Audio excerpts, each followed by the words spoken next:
Nama saya NIM 025. Nama saya Nurul Izzati Ginting, NIM 109. Perkenalkan, nama saya Kada Ardi Gaparagentas, NIM 052. Perkenalkan, nama saya Latisa Razelina, NIM 088. Kami dari kelompok 2.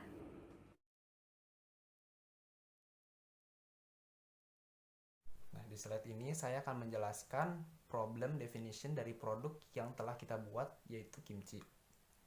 Nah, sebelumnya latar belakang yang kita fokuskan adalah pada aspek sosial serta aspek kesehatan.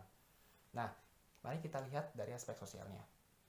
Nah, dari aspek sosial kimchi sendiri, sebelumnya saya telah menonton suatu video yang ada di YouTube yang berjudul reaksi orang pertama kali merasakan kimchi. Dari situ banyak berbagai respon dari para tester. Dan ada beberapa kesimpulan yang mungkin bisa saya ambil.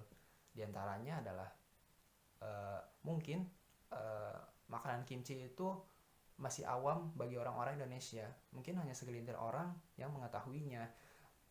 Untuk alasannya bisa jadi karena kimchi sendiri dari bahasanya mungkin orang banyak yang baru dengar.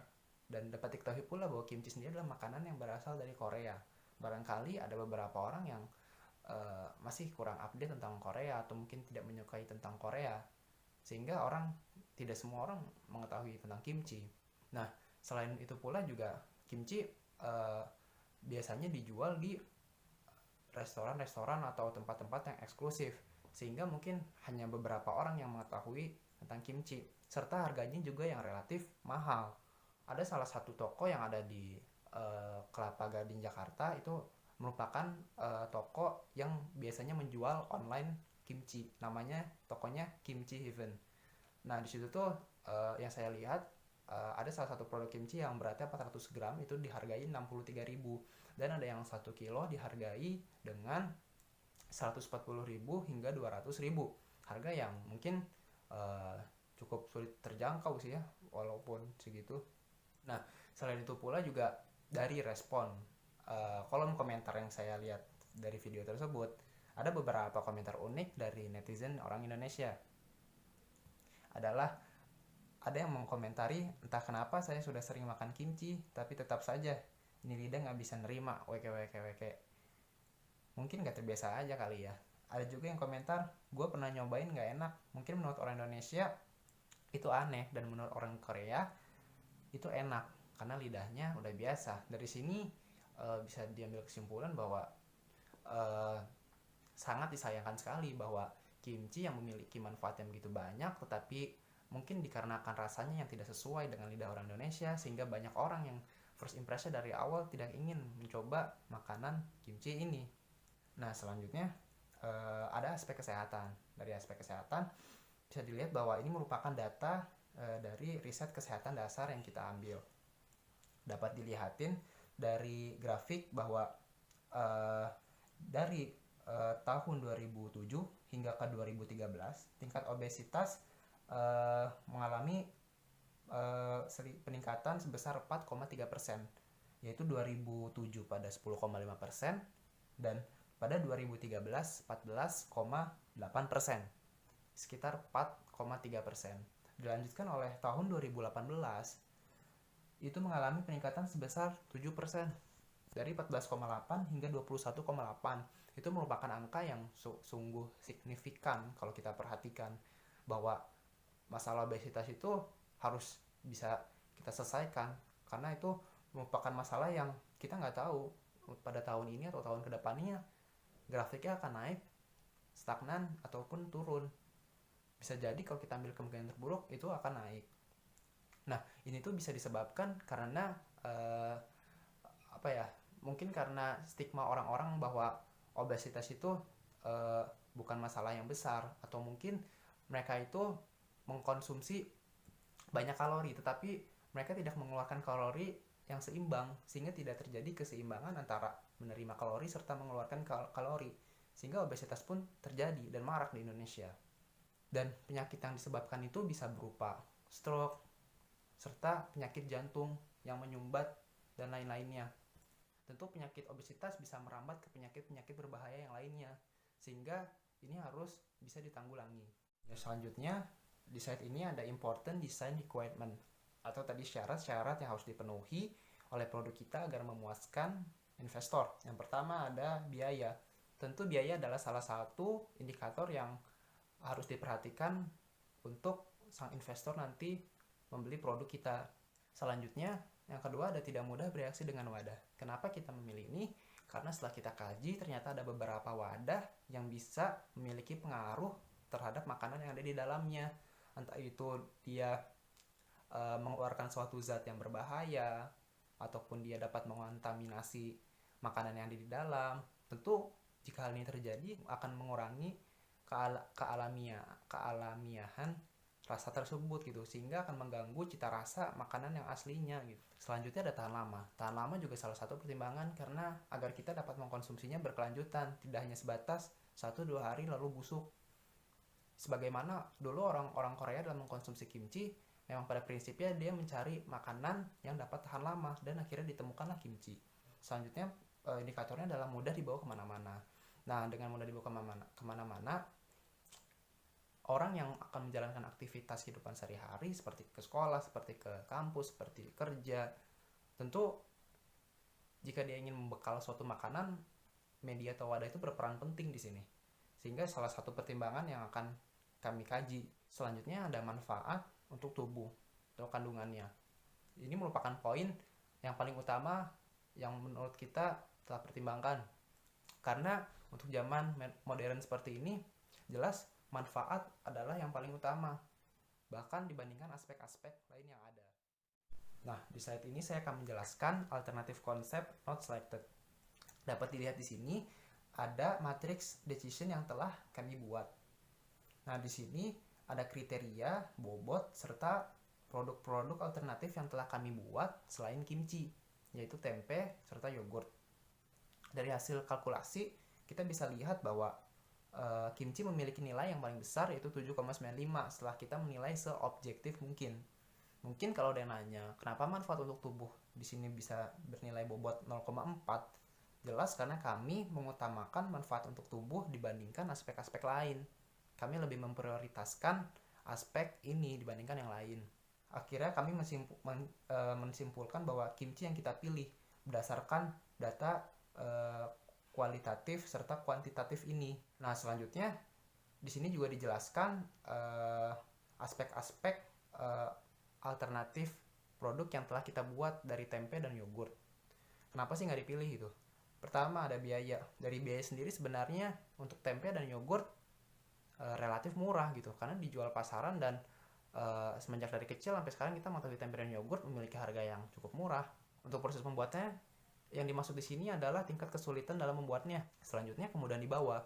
Untuk tempe dan yogurt sendiri relatif mudah untuk dibawa kemana-mana karena ukurannya yang tidak memakan banyak tempat, karena ukurannya yang lebih kecil. Tahan lama. Kalau dari tahan lama sendirilah si tempe dan yogurt ini memiliki poin minusnya dibandingkan kimchi.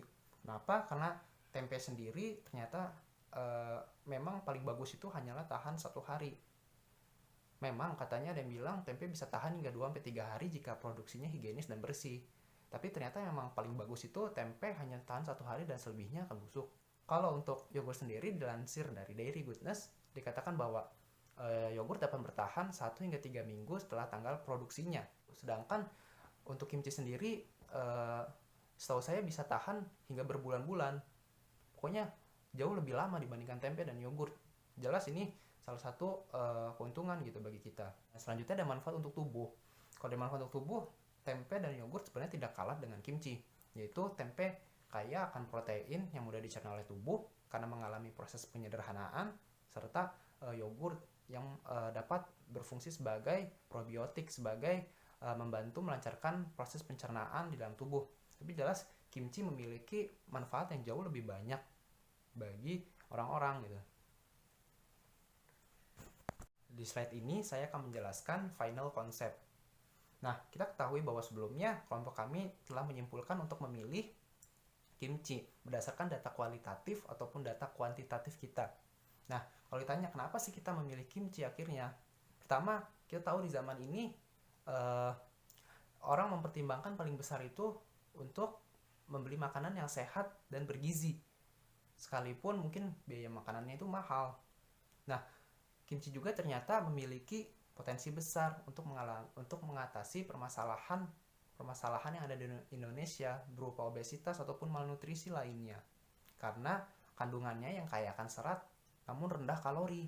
Selain itu juga kimchi dapat diketahui merupakan 5 makanan tersehat yang ada di dunia berdasarkan Health Magazine. Oleh karena itu, kami ingin mengoptimalkan kimchi ini untuk di Indonesia karena memiliki potensi yang begitu besar, yaitu dengan cara menyesuaikan rasanya dengan lidah orang Indonesia. Jika ingin mengetahui manfaat dari kimchi, kimchi sendiri dapat menurunkan berat badan.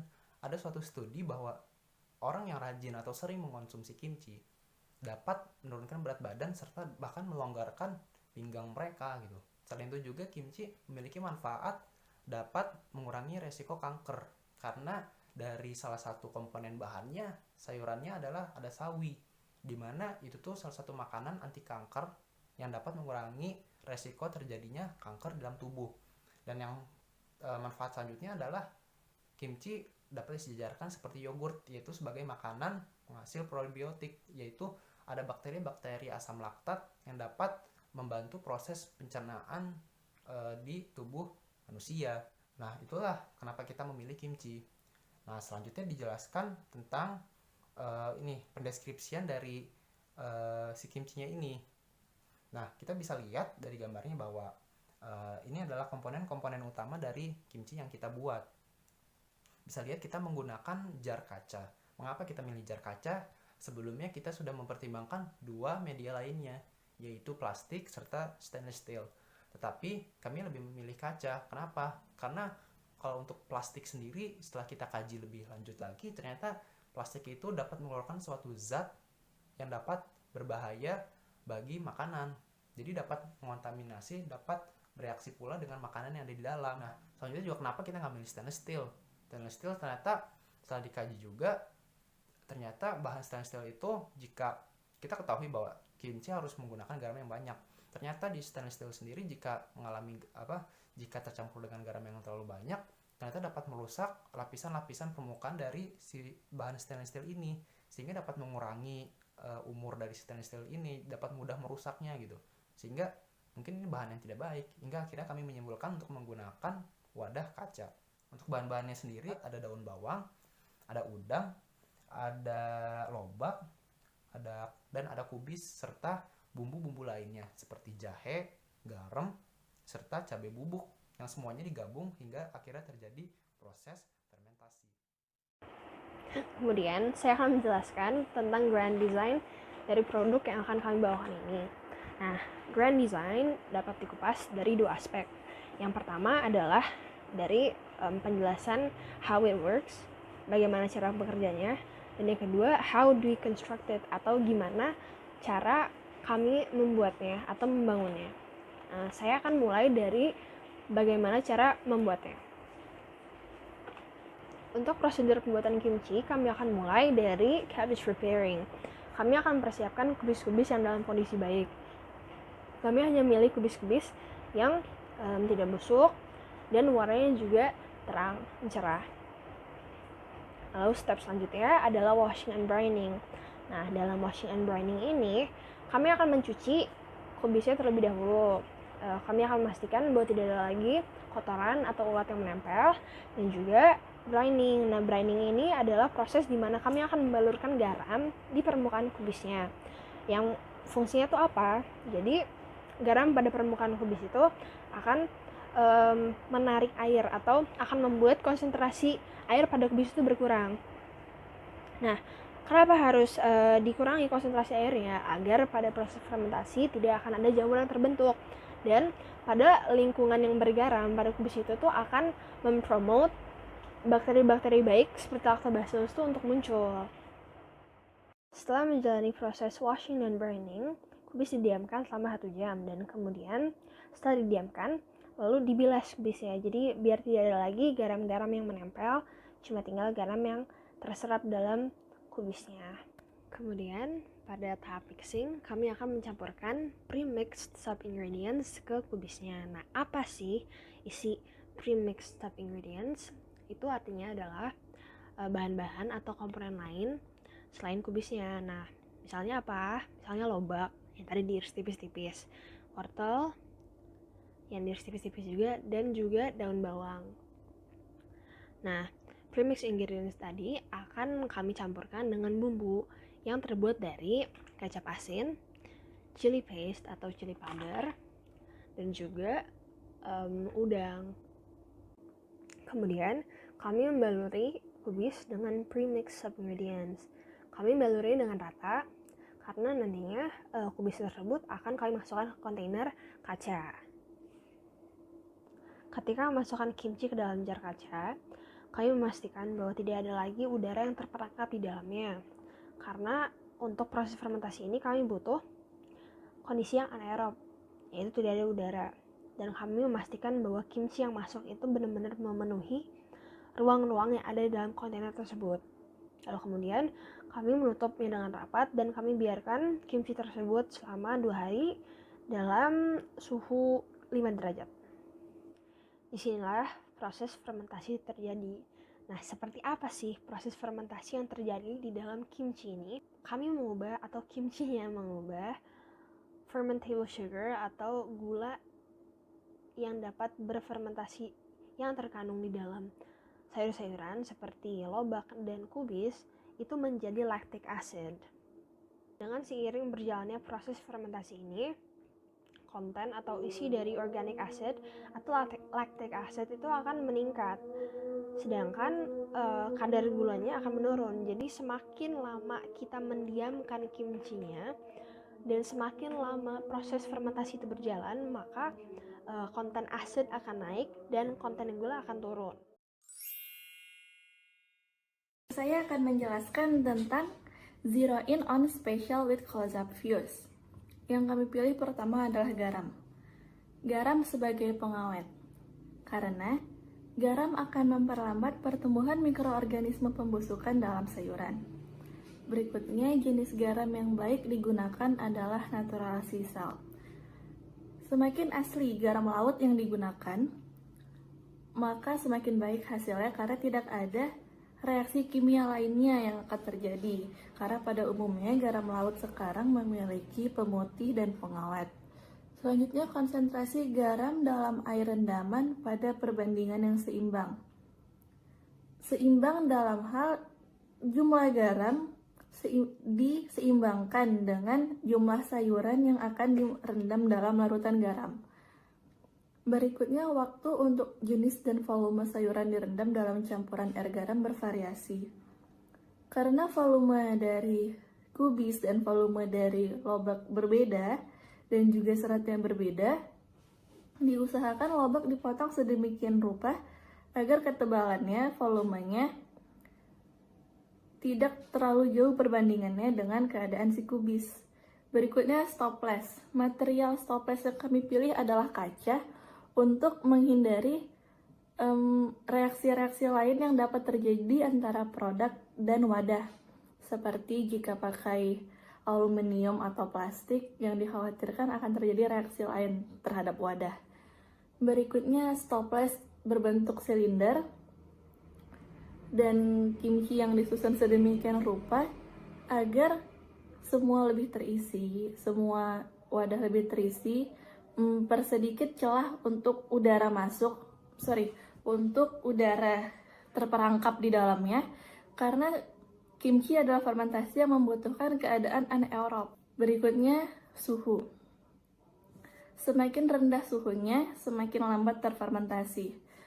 Karena ketika suhunya semakin tinggi, maka kemampuan bakteri untuk memecah substrat semakin baik, sehingga pembentukan asam laktat akan semakin banyak juga. Jadi semakin rendah suhunya, semakin lambat terfermentasi. Suhu mempengaruhi keadaan pH. Jadi tadi karena suhunya lebih tinggi, bakteri lebih aktif untuk memecah substrat di sekelilingnya. Lebih banyak asam yang terbentuk, maka pH-nya akan semakin rendah karena semakin banyak asamnya. Lalu asam laktatnya juga dipengaruhi oleh suhu, sama seperti sebelumnya, kadar seratnya, uji organoleptik, dan penerimaan konsumen juga berpengaruh. Berikutnya rasa.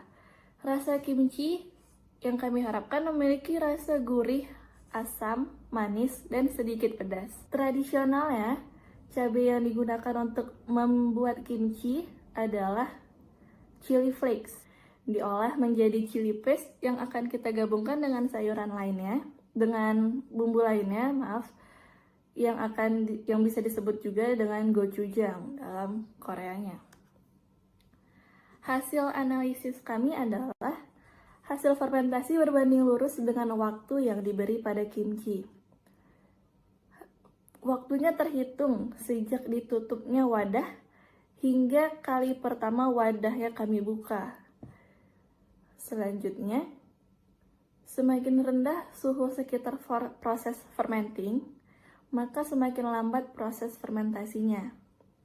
Berhubungan juga dengan bakteri, semakin dengan suhu juga, semakin tinggi suhu, semakin aktif bakteri memecahkan substrat, semakin banyak asam laktat yang terbentuk.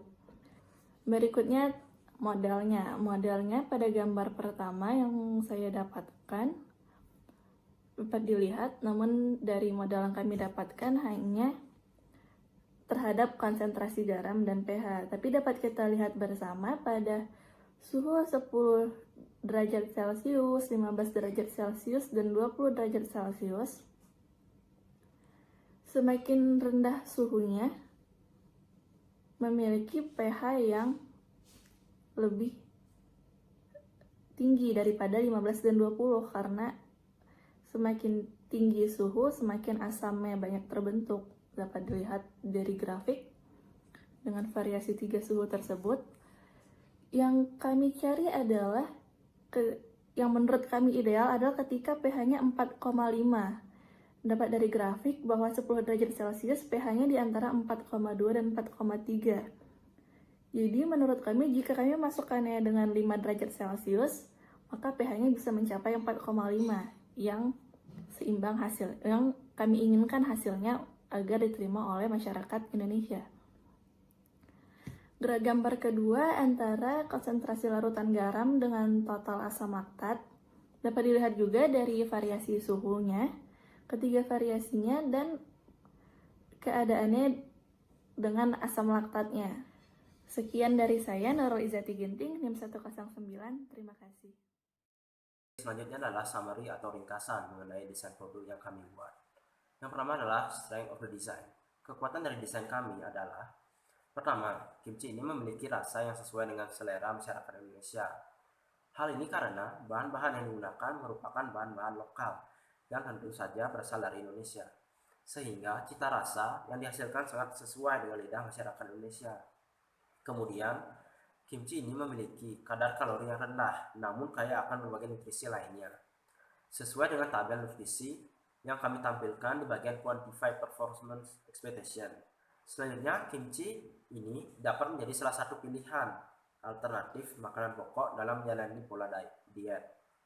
Hal tersebut terlihat dari kadar kalori kimchi yang rendah, namun memberikan rasa kenyang yang hampir sama dengan nasi.